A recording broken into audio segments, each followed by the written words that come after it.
In this exercise, I'm going to introduce you to the Scribble effect, which is another one of the major, terrific, super powerful dynamic effects inside of Illustrator. I've saved my progress as skeletalshadow.ai.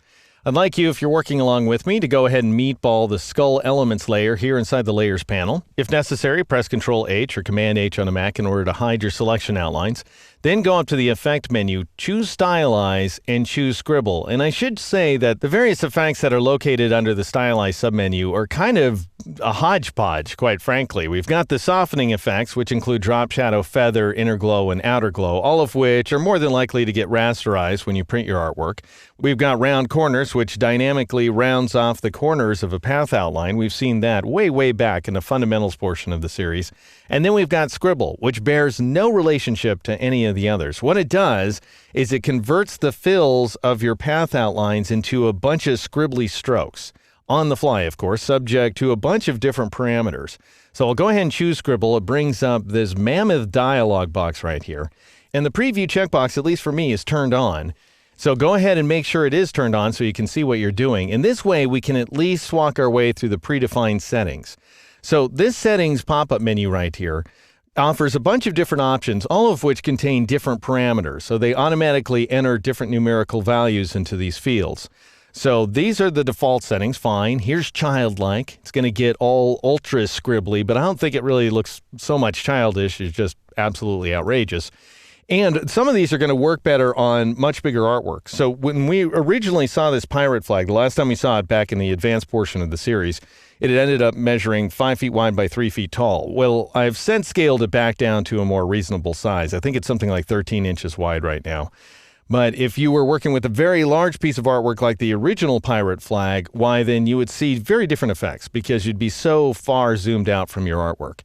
Anyway, here's dense. It goes ahead and sort of piles in a denser stroke. And every single time, we're going to have to wait for a couple of progress bars to zip by. All right, so you can go ahead and wander your way through the settings there. I'm going to tell you how these various numerical options work very briefly. The angle value is controlling the angle of the scribbled lines. I think that's pretty obvious.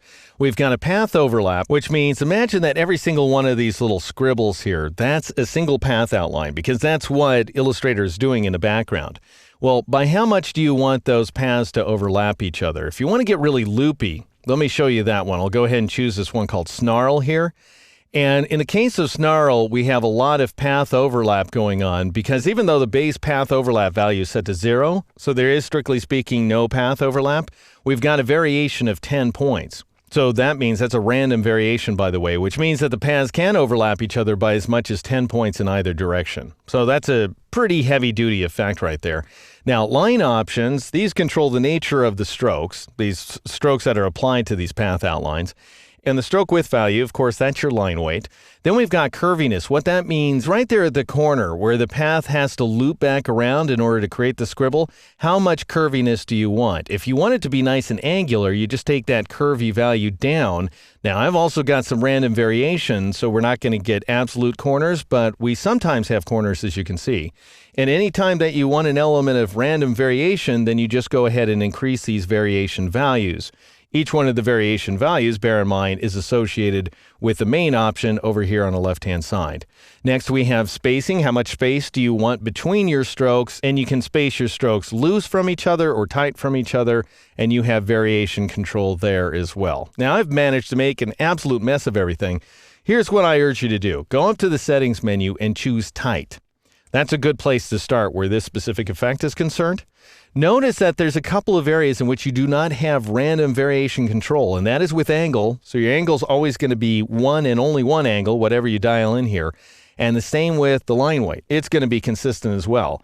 Both of those things, I think, are insane. The two things I would first and foremost want variation control over are angle and line weight, stroke width right here.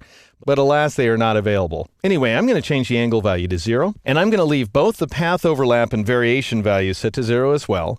The stroke width is 1, the curviness value is 0, which means we're going to get corner transitions as we scribble back and forth. The variation is 0, so no random variation going on. I'm going to take the space value just to loosen things up a little.